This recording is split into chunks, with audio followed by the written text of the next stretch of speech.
The Gallagher Shots podcast is sponsored by Tyre Spot, the North East's leading tyre supplier with branches across the region. Tyre Spot don't just do tyres, they cover everything from servicing to wheel alignment. They can handle every aspect of your car's maintenance. For more information, visit tyrespot.co.uk. Enjoy the episode.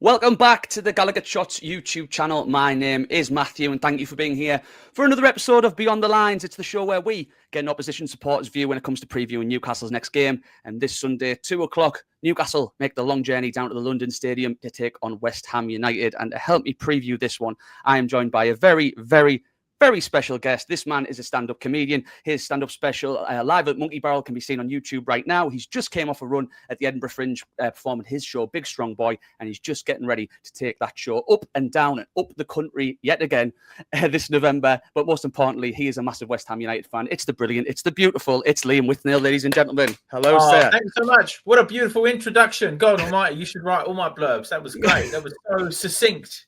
Yeah, your goal goes downhill from here, though, mate. So, I mean, if we just clip that, and then maybe we'll get some 5-star reviews. I'm not too sure. How's things? How are you getting on? Very good, thank you. Yeah, I mean, I say that I'm a West Ham fan, so never that good. You'll know yourself. I mean, it depends how long you've been supporting Newcastle, I suppose. But I've always seen West Ham and Newcastle as quite similar clubs up until the takeover. In that quite big, loyal, proud, working class fan base, repeatedly dicked over by terrible owners. That is until your new boys came in town and seem to be looking after you at the moment. But it's pretty grim down south for the Hammers. A few false dawns along the way and stuff like that. Yeah, I've as soon as I could comprehend football, it's always been Newcastle United for me. But I know what you mean as well. You know, I did have a little wry smile when you've got in a good way, not a pedantic way, but a smile when you've won that trophy, when you've won the Conference League. It looked like great scenes, but we'll get into that and how things progressed from there, because that's actually, funny enough, we're jumping ahead a little bit. That's the tipping point I want to talk to you about.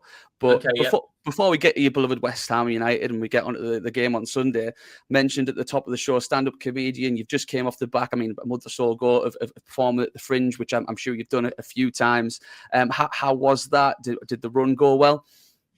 Yeah, no, it was a great year. You know, I've had every single type of Edinburgh festival. I've done it. I mean, I live in Edinburgh, right? So I've done it 8 or 9 times now. And I've had the type where you're doing a show that's gone wrong and no one's coming and it's really depressing and you're losing loads of money. I did a sketch show one year where it was me and 3 other people, and there was a couple in the sketch show. And a day before the Fringe, they broke up. And then we still had to do a month of sketches, and they were like dressed as bumblebees and stuff, and like having these really toxic arguments backstage. and the show was terrible. This is years and years ago. We were really bad and new, and nobody was coming. And so I've had that Fringe. So I feel like I've earned the Fringe I've just had, which was much smoother sailing, and show was really busy and went well. And you try not to care about reviews, or at least that's what you say when you're not getting good reviews. But then the good reviews come in and you're like, well. You've had a few of them, as I can see on your tour poster. You've been getting some good ones there. Yeah, some biggies came along and they liked it. So yeah, it was really good. Yeah, now we get to tour it. And for me, that's the best part. It's like, it's one thing. It's nice to do it in my home city or for a month. But what I really like is going out to the clubs around the country and getting it out to some real people rather than the sort of the Edinburgh Fringe attendees, the sort of cultural elite. I like to get up and down the get in front of some proper British comedy audiences, you know. Yeah, I know what you mean, mate. I mean, I said at the start of the intro, you're going up and down and up again, because I was looking at the dates you were doing. You're obviously doing one in our beloved Newcastle at the Stand, which we would love to talk about on the 18th of November. But you start off in London with a few dates, and then there's a little gap to Newcastle, and then, correct me if I'm wrong, Newcastle, very next day down to Brighton, which pretty much couldn't be further away from each other. You do Bristol, back up to Birmingham, across to Liverpool, Leeds, then all the way down to Norwich and across, and then back up to Manchester, then all the way up to Glasgow. I mean, I know these things are hard to organise, but like, I Did don't you even expect it to drive. be spaghetti? This is all going to be on trains as well. Yeah. Luckily, the infrastructure of this country is famously very reliable when it comes to our rail network. So I can't foresee that being any issues whatsoever. It is, you know what? Like, I don't book the tour. I don't sit there and email the venues and all that. Like, we've got producers who do that, and this is what they come back with. And I imagine this is the best version of stuff we could get, because everyone's touring, so the venues have got other people in the days. You will make it easy for us. You try and do it best you can, but then sometimes you're doing Newcastle to Brighton, which is, I mean, when I saw that, I was like, that's mental. Nobody does that. At least it's not Newcastle, Brighton, then Edinburgh. Bristol is kind of snaking your way back up. But that Norwich one is particularly annoying because there's no shows either side either. So that is, I'm literally waking up in Edinburgh, 8 hours of trains down to Norwich, do the show, sleep in a crappy travel lodge somewhere, 8 hours back. Journey to the centre of the earth. Yeah. Oh my word! Well, fair play. Yeah, you sounded like you're excited, obviously, to hit all these clubs. But like, in terms of, do you ever get fatigued on these tours? Do you ever get halfway through and think, I was having such a good time and everything's been going well, but I'm just knackered? No, I honestly don't. See, my dad was a postman, right? And he spent 35 years dragging big bags of packages up council estates in East London. So, and his back is all knackered from it, and it's ruined his body. And so whenever I moan about, oh God, I've got to get a 4-hour train to go and tell jokes, I think, come on, Liam, wise up. You've got the best job in the world. And trains are annoying or whatever, but I just read a book or watch some YouTube or stare at my. Actually, that's a lot. I just stare at my phone for the whole time. Trying to sound cultured with the books, but really it's just screen. Yeah, well, I'll make sure I bring the book and I sort of performatively leave it on the table so that other people think, oh, he might be someone who's read that, and then I stare at Instagram for 4 hours. But mostly I love doing the tours. I love going to different places, and I've been gigging a long time now, so I've gigged in most parts of the UK and got to know them a bit. So everywhere I go, I've got like a favourite little restaurant or a cafe or a walk or a run to do or something like that. And I normally know a few people in each place now as well. So it is like a bit of a big holiday for me, because also I get to do my show for the hour, which is my favourite thing to do. Yeah. I mean, you talk about your show, and I just wanted to touch on it a little bit. I mean, you cover a broad range of subjects across the comedy of yours that I have seen. I mean, from previously basing a pretty much entire show on your struggles with ulcerative colitis to bits in your new show about finding the best breathable ankle socks on the market. Is in this new show, is there a main thread? Is there a theme? Is it a mix of numerous? And do you prefer to do shows that are like based around an idea, or does that just start it and then it all has offshoots and bits that you can build around it? Yeah, it's more that last thing, I try not to go into a show with too much of a set thing, you just sort of you work it out on stage and you figure it out as you go. But this show ended up being kind of one story, and it's the story of how I moved from Dagenham to Edinburgh. And it's a big, crazy story, and most people in my life didn't even know the whole thing. And so this show is about that. It's about this kind of period of my life when I was 18 years old and there was lots of stuff going wrong, and I basically just decided on a whim to move to Edinburgh one day. There's a lot more to it than that, but that would fall under spoilers for a start, and it would take an hour to explain it all. So the show is about that. But then, as with any good comedy show, I think that you see, you try and sort of have these tangents and where you can throw in other more relatable modern bits, and maybe even some politics every now and then if you catch it. So it tries to do a bit of everything, but it is mainly this whole story. And if you saw the show about ulcerative colitis, you'll know I'm someone who likes to try and manipulate their audience a little bit. And so it's not just comedy, but also maybe they're starting to feel, maybe they feel a little bit sad or a little bit emotionally invested in the show as well. So I always try to do that as well, and this show's got that in a big way. Best of luck with those stone of heart people up in the north, man. But I'm sure you'll get some of us. And we talk about that tour. You're hitting Newcastle on the 18th of November, I believe that's correct. Obviously, the stand Newcastle is somewhere me and my missus go to all the time. Some great comics always come through there. It's a great place to watch comedy, and I've always enjoyed going. So if you're intrigued by Liam's show, please get yourselves along, and please hit up his special on YouTube, which is absolutely fantastic, live at Monkey Barrel. One last question about Newcastle: have you ever had any nasty heckles in Newcastle? Have we always been pretty kind to you? They've always been pretty nice to me, actually. Although I did have my first ever tour years and years ago now, maybe 2016. It was a very small tour, and I had a show. I had a bad gig it went really badly in Newcastle.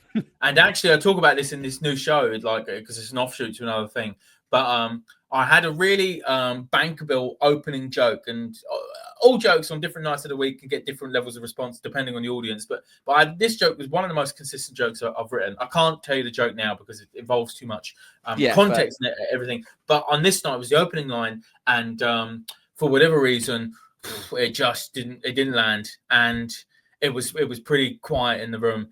And I remember thinking, I've got an hour. I've got an hour of this, and if they're not on board now, then it's going to be tough. And it was probably one of the hardest gigs I've ever done at the Newcastle Stand. Now, Newcastle Stand is also where I've had probably some of the best gigs in my life. So I don't think it's anything to do with the town or the place or the people or anything like that. It just happens sometimes. But that night in Newcastle, it was the longest hour of my life. And as someone who doesn't drink after the show, it's like if you've had a bad gig, most comics go out and get drunk, but I can't do that. So I remember I went to the Sainsbury's by the Newcastle train station, and I bought 2 Easter eggs, and I went and sat in the Motel 1 at midnight, and I just in my pants and just ate them both to try and make myself feel better. It didn't work. I've got to feel something. Yeah.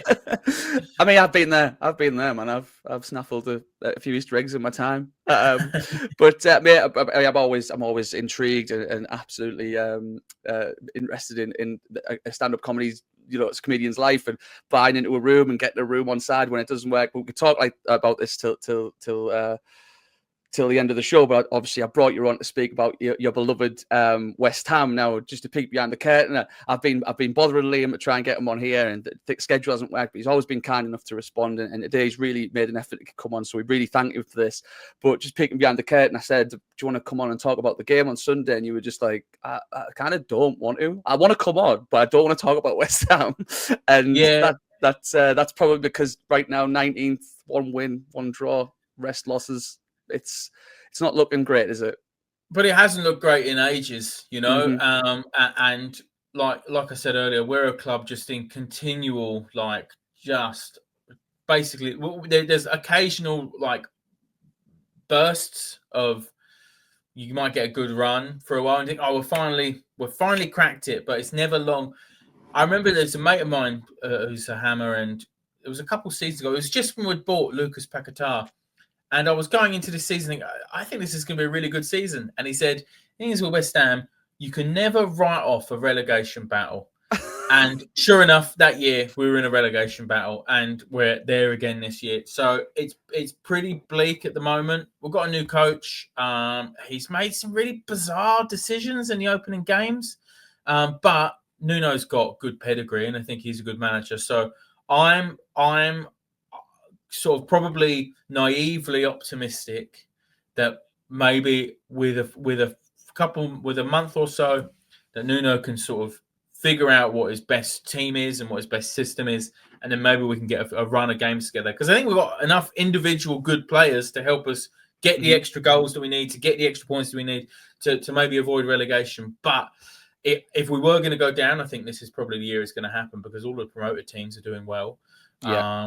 And it's basically us and Wolves are kind of looking the favourites. And now Forest have got a shot of Postecoglou. It seems like they've kind of out of dodge as well. So it's not looking good. And Newcastle, I mean, we haven't played well against Newcastle for some time anyway. Well, you had that one at St. James's Park last season. I mean, I think it wasn't as much doom and gloom for you then, but it was like you were going through a little bit of a rough patch. That was a weird one, wasn't it? That was Lopetegui's only game where it worked, basically. Wan-Bissaka even scored. Yeah. That was the one where we were in a similar position we are now, where we're losing games with a new manager and waiting for the system to work. And then that day it worked, and everyone thought, oh, we've turned a corner. He's figured it out. And then sure enough, the next game it was down the toilet again. So we had that. I sometimes, because I live in Edinburgh, I've been to St. James Park a few times, and I saw a 1-1 draw there a couple of years ago. When we were going for Champions League, I think we scored stupidly early, like 90 seconds in, I think. You know, Callum it's Wilson very scored. funny actually because I took my missus, who is Australian, who had never been to a West Ham game, and it was her first game that we managed to bring her along, and within a minute Newcastle scored, and then it was chalked off for VAR, and so all the West Ham fans were cheering, and then 30 seconds later they scored again, and that one stood, and that was all in the first 2 minutes of the game. Yeah. And I remember just turning to my missus and saying, "This is what it's like being a West Ham fan. This is how it's going to be."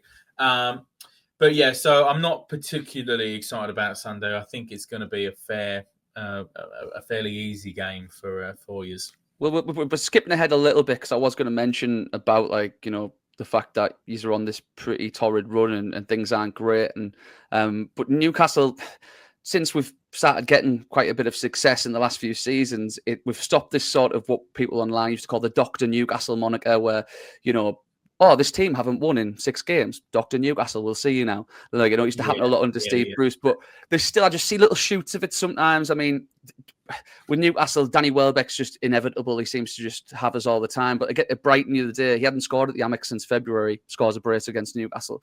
So I'm not trying to get your hopes up or anything, but hopefully that moniker doesn't. It's possible. It's possible.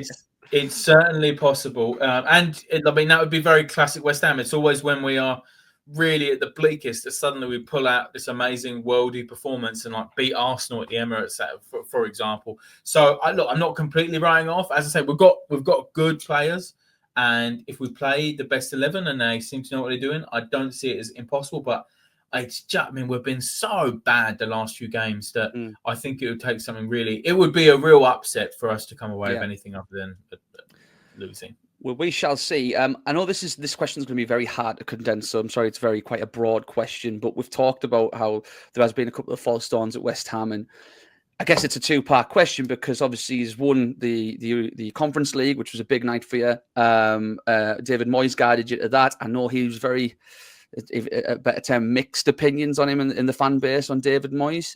He's since subsequently left, and I remember Lopetegui coming in. I thought that was a strange appointment, and that's for me where the sort of roller coasters really started to dip up and down. But overall, where, in your opinion, do you think things have gone wrong? Because it's not just on the pitch. There's unrest off the pitch. There's protests. The half full stadium. There's obviously complaints around the stadium. How would you sort of condense that into 1 point or multiple? I guess. Yeah, I mean, the thing is, it's the owners have been bad for a long time, and they have made anti sort of football fan decisions for a very, very long time. And this rot was there pre-Moyes. I just think Moyes is one of the best managers for working under difficult owners and working with and managing to make that work in the best way he can. But I mean, there's a sort of bit of a memory hole thing going on with Moyes in terms of he was just got rid of because they didn't like the football and the fans hated him. And the truth is, the last season, Moyes' last season was really tough. I think he won 2 or 3 games out of the last 30 or something really mad like that. He had really bad stats in the last 6 months as his contract was expiring. And I think any club would be, it's fair enough to sort of look at what your options are at that stage, especially as you're a club that is trying to, on the back of some European success, trying to go up to the next level and become a regular European thing. But the owners got it so fantastically wrong with Lopetegui. It was strange. The fans weren't happy with that at the time either. And just continuing to misspend money in the transfer market, not investing in the club's training facilities, not really having a proper recruiting team or a director of football role, regularly basically changing with the manager.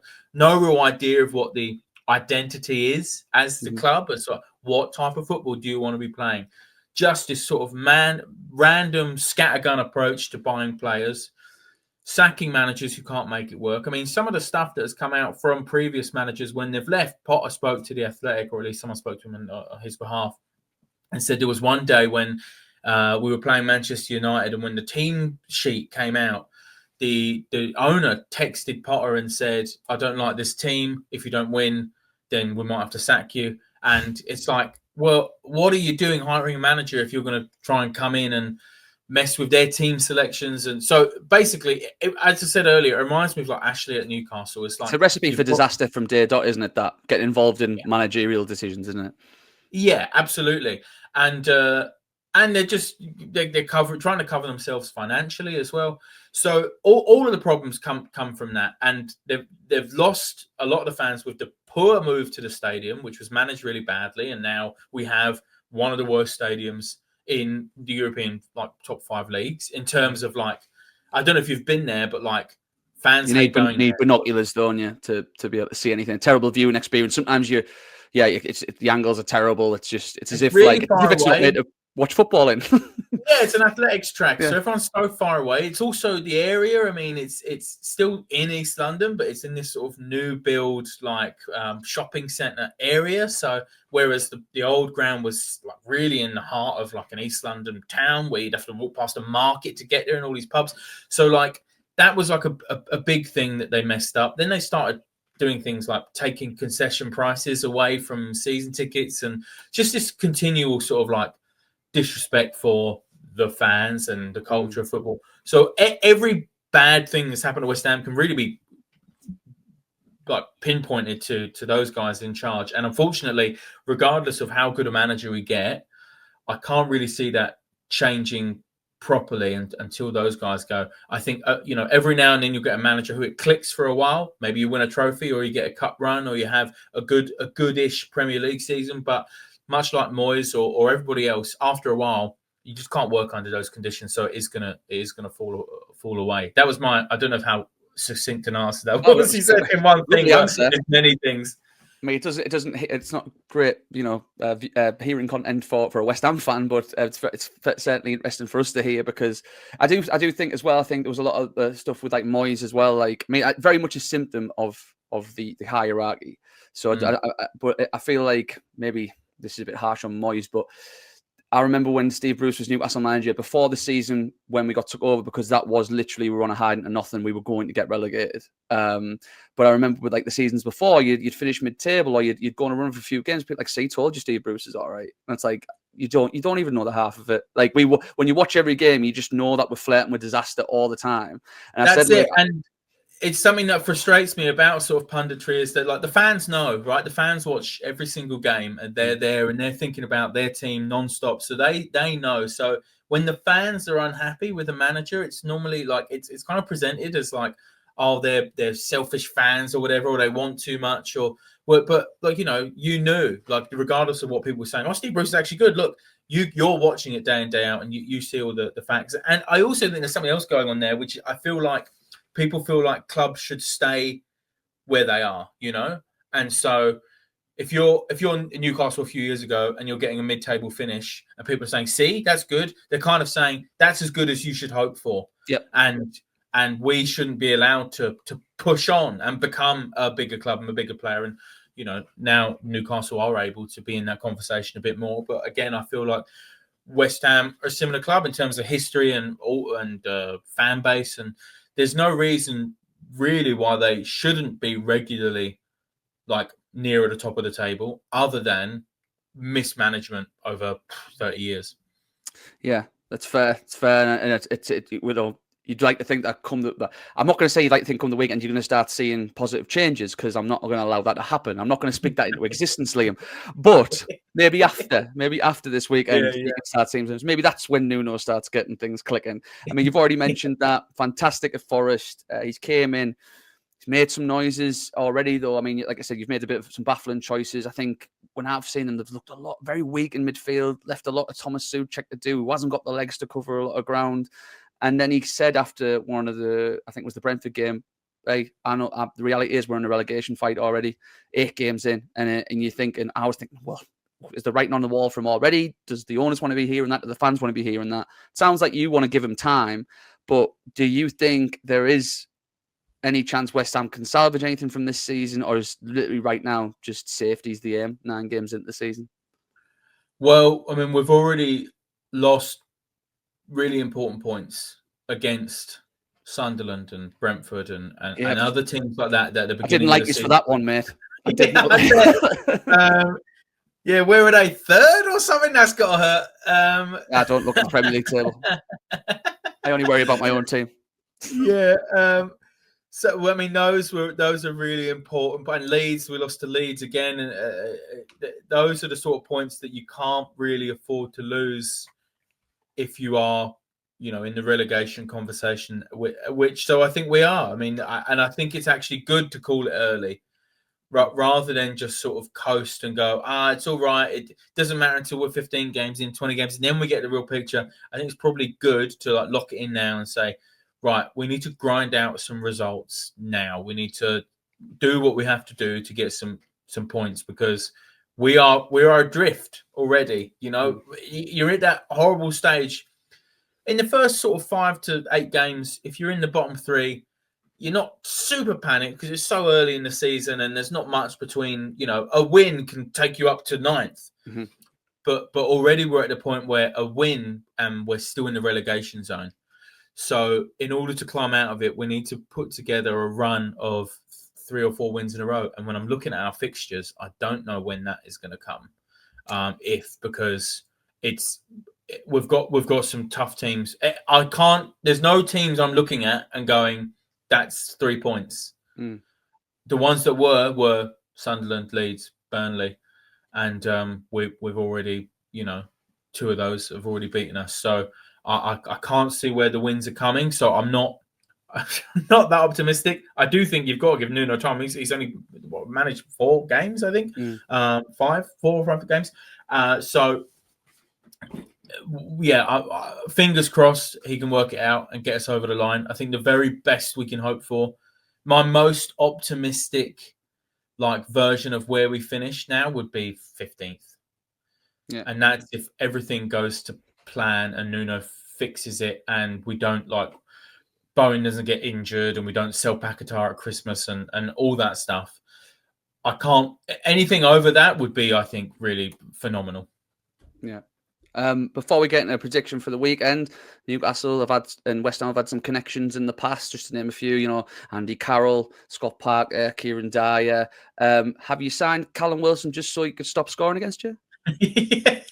He was one of our bogey players, and that was what everyone said when we signed him, is at least he can't score against us now, but inevitably I'm sure he will come on in this game and then score an own goal. Because, I thought you were going to say although there's something weird going on with him, then there seems to be a reluctance to play him, even though he came on against Forest and scored and looked good. I mean, we don't have other recognised strikers, so but for some reason Nuno has been a bit weird. There's rumours that his contract is very appearance fee heavy.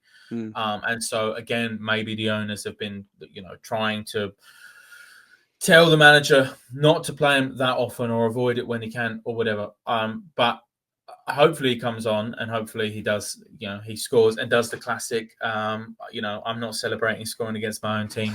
Break my heart that, because not only is he he's a lot of people, I think, I've looked over the last season with Callum Wilson. It was in Newcastle. He's always been injury prone, but it was a very injury hit the last season. He didn't score a Premier League goal, very much unlike him.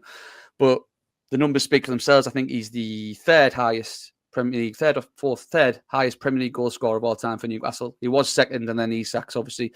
I don't like saying that name, but he overtook Callum Wilson. But and what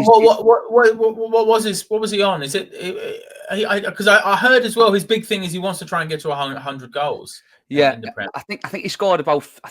It's mental because Newcastle's Premier League leading scores Alan Shearer with 170, 180 odd, but then the next one's Isak on late 50s, early 60s, and then I think Wilson was the same. But I mean, Callum Wilson, he did so much for Newcastle, and he did so much in terms of turning us around as well. Just seeing him go was such a not a heartbreak. It was bittersweet because we were a bit worried we were going to keep him, and that would mean we wouldn't get another striker in.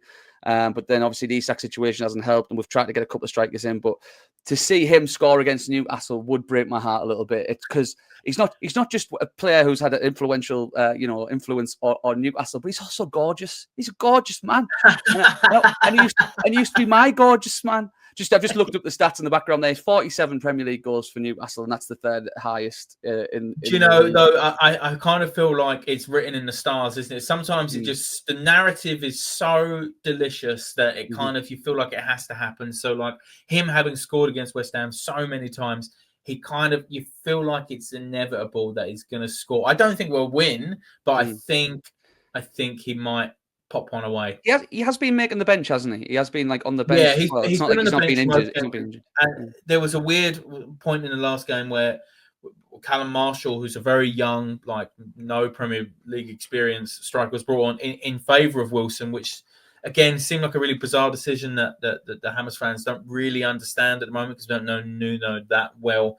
But I'm hoping that, I mean, the decisions so far have gone so badly that you just got to hope, well, at some point he's going to pick the team that everybody thinks he should pick and play the way that everyone thinks he should play, and hopefully that works. So, I mean, I'm going to ask, after all this positivity I've been getting off you about West Ham, I'm going to pin you down for a scoreline, how you think the game's going to go. I know you've basically hinted on that already, but is there any sort of fight between heart and head on this one? What do you think the score's going to be? I've spent years being hopeful and optimistic as a Hammer, and it doesn't end well. So at the moment, I'm probably at one of my bleakest points for following West Ham. I just see it as really hopeless. So I think we're gonna probably lose, and I would say maybe like 3-1 would be my guess. Well, with Wilson scoring the one for West Ham. Well, I'd probably take that. I would probably take that. I mean, I think right now Newcastle are at a point in this season. I talk about it being quite a mitigating, circumstantial season for Newcastle. We've not, I don't think we're flattering to deceive, but we're not sort of, lighting up any fires either. I think we're starting to get results now, but with not real great performances. Doing well in Europe, but this is getting recorded just before the Spurs game tomorrow night. This is Tuesday now, Wednesday tomorrow. I hope we don't get any injuries in that. Of course, you want to progress in the cup because we're the holders of it, which I can't believe I'm saying that. But yeah, I'm hoping that we can put a performance in against the side who are hurting, because not the last few seasons, but sometimes we don't take those opportunities. So I'll say 3-1 as well, just to sort of jump on your bandwagon. But I really hope that my boy Wilson doesn't score. You can just have anyone else score that goal.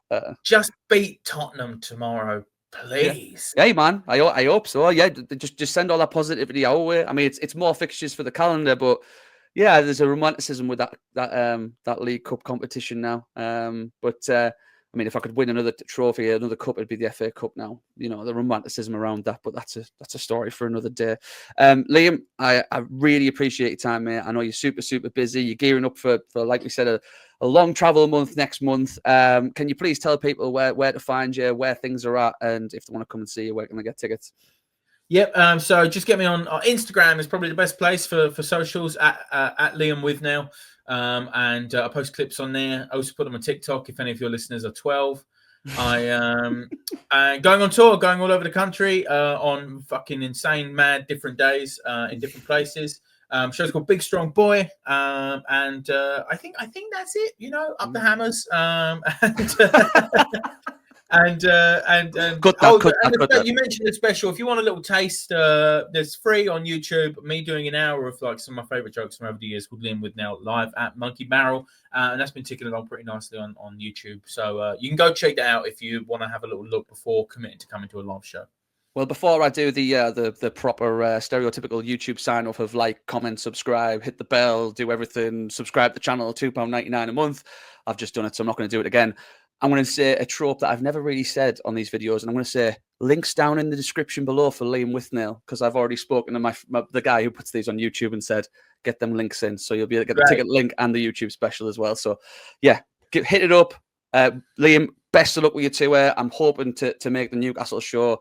Not best of luck for Sunday, but best of luck after Sunday when it comes to West Ham. Again, thank you very much for your time, and thank you everyone for watching. Again, $2.99 a month if you want to join the membership on YouTube. You get some exclusive content and some really good stuff coming up in the coming months. But if you're traveling down to London, safe travels. And yes, we will see you very, very soon.